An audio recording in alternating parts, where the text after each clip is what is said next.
നമസ്കാരം. ഇൻഫ്ലുവൻസറും നടനുമായ അഖിൽ NRDയുടെ സ്വകാര്യ ജീവിതവുമായി ബന്ധപ്പെട്ട വാർത്തകളും ചർച്ചകളുമാണ് സമൂഹ മാധ്യമങ്ങളിൽ നിറയുന്നത്.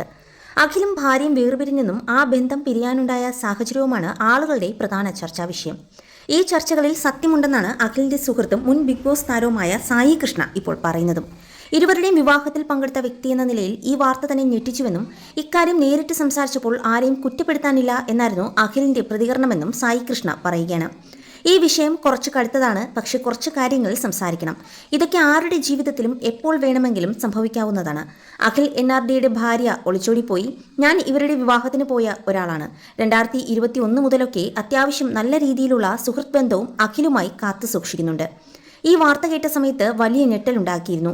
അഖിൽ NRDയുടെ അവരുടെ ജീവിതത്തിൽ നടക്കുന്ന കാര്യങ്ങളായിരുന്നില്ല വ്ളോഗായി ചെയ്തുകൊണ്ടിരുന്നത്. അവരുടെ വീഡിയോസ് ഒരുപാട് നാളായി കാണുന്നുമുണ്ടായിരുന്നു. കണ്ടാൽ നല്ലൊരു ദമ്പതികൾ. ഈ വീഡിയോ എടുക്കുന്നതിന് മുമ്പും ഞാൻ അഖിലിനെ വിളിച്ചു സംസാരിച്ചിരുന്നു. ഓക്കെ ആയിരിക്കുക എന്നല്ലാതെ ഈ വിഷയത്തിൽ വേറൊന്നും പറയാനില്ല. അഖിൽ ആരെയും കുറ്റപ്പെടുത്തില്ല, അതാണ് അവൻ്റെ ക്യാരക്ടർ. ഈ കേസിലും അഖിലിന് പറയാനുള്ളത് പോയത് പോയി, കഴിഞ്ഞത് കഴിഞ്ഞു എന്നതാണ്. എൻ്റെ ഒരു അവസ്ഥ, ഇങ്ങനെ ഒരു പ്രൊഫൈലാണ് എൻ്റേത്. വീഡിയോ ചെയ്യുക എന്നതാണ് എൻ്റെ ജോലി. വീഡിയോ ചെയ്തേ തീരൂ, അത് അവനോടും പറഞ്ഞിട്ടുണ്ടായിരുന്നു.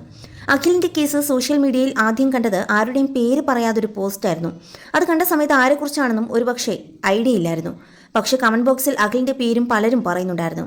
രാത്രിയായപ്പോൾ അഖിലിൻ്റെ അടുത്തു നിന്നുള്ള ആളുകൾ എനിക്ക് വോയിസ് നോട്ടായി പലതും അയച്ചു. അവർക്കൊക്കെ ഇത് ആഘോഷമായിരുന്നു. ഒരാളുടെ ജീവിതം തകരുമ്പോഴും ഒരുത്തൻ്റെ ഭാര്യ ഒളിച്ചോടുമ്പോഴുമുള്ള സന്തോഷം. ഈ നാട്ടുകാർ ചിന്തിക്കേണ്ട ഇവർക്കും ജീവിതത്തിൽ നാളെ ഇതുപോലെ സംഭവിച്ചാലെന്ന്. സോഷ്യൽ മീഡിയയിൽ പരിചിതമായ മുഖങ്ങളായതുകൊണ്ട് ഇവരുടെ ഒളിച്ചോട്ടവും പ്രശ്നങ്ങളും കുറച്ച് പക്വതയോടെ ഈ വീഡിയോ ചെയ്യുന്നവരൊക്കെ എടുക്കണം. വലിയൊരു ആൾക്കൂട്ടത്തിലേക്ക് വരാൻ മടിയുള്ള ക്യാരക്ടറാണ് അഖിൽ NRD. അവൻ അത്ര ലൗഡല്ല. അങ്ങനെയുള്ള വ്യക്തികൾ നമ്മളെപ്പോലെ എല്ലാം തുറന്നു പറയണം എന്നില്ല. അതുപോലുള്ള ഒരു മനുഷ്യന് ഇത്തരം കാര്യം സംഭവിക്കുമ്പോൾ അത് എത്രത്തോളം അവരെ ബാധിക്കുമെന്ന് നമുക്കറിയാമല്ലോ. CCTV ഫുട്ടേജ് ആരൊക്കെയോ എടുത്ത് പുറത്തുവിടുന്നു. അവൾ അവളുടെ ഇഷ്ടമുള്ള ആളുടെ കൂടെ ഒളിച്ചോടിപ്പോയി. അഖിൽ NRDക്ക് എന്തോ പ്രശ്നമുള്ള രീതിയിലാണ് ഇപ്പോൾ ചർച്ച. പോലീസ് സ്റ്റേഷനിൽ ഈ കുട്ടി മൊഴി കൊടുത്തിരിക്കുന്നത് അഖിലിന് വേറെ കുറച്ച് ബന്ധങ്ങൾ ഉണ്ടെന്ന് എന്നൊക്കെയാണ് കമൻറ്റുകൾ. ഈ പെൺകുട്ടിയെ കുറ്റപ്പെടുത്തിയും കമൻറ്റുകൾ വരുന്നുണ്ട്. അതിൽ കൂടുതൽ ആളുകളും അഖിലിനെയാണ് കുറ്റപ്പെടുത്തുന്നത്.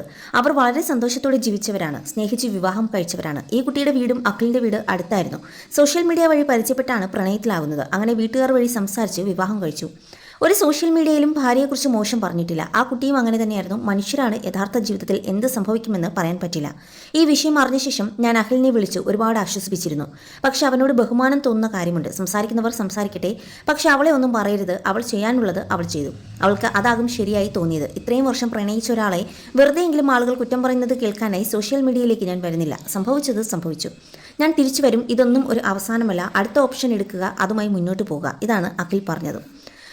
പറയുമ്പോൾ ചിലർക്ക് ഫീലാകും ഈ കുട്ടിയുടെ താല്പര്യമാണ് ആരുടെ ഒപ്പം പോകുക എന്നത്. ആ കുട്ടിക്ക് ബസ് കണ്ടക്ടറെയാണ് ഇഷ്ടപ്പെട്ടതിൻ്റെ അയാളുടെ പ്രൊഫഷൻ വെച്ച് അയാളെ തള്ളിപ്പറയേണ്ട കാര്യമില്ല.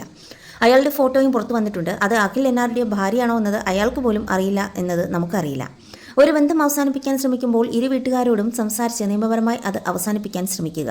അല്ലെങ്കിൽ ജീവനും കൊണ്ട് ഓടേണ്ട ഒരു ടോക്സിക് റിലേഷൻ ആയിരിക്കണം. എൻ്റെ അറിവിൽ അങ്ങനെ ഒരു ടോക്സിക് റിലേഷൻ ഇതിൽ ഉണ്ടായിട്ടില്ല. നാളെ ഈ കുട്ടി വരും, അവരുടെ ഒരു ഭാഗം പറയും. അപ്പോൾ അത് വീണ്ടും ചർച്ചയാവും. ആ കുട്ടി എന്തിനിങ്ങനെ ഒരു തീരുമാനമെടുത്തു എന്നതാണ് എന്നെ ചിന്തിപ്പിക്കുന്നതും എന്നായിരുന്നു സായി കൃഷ്ണ പറഞ്ഞു നിർത്തിയതും.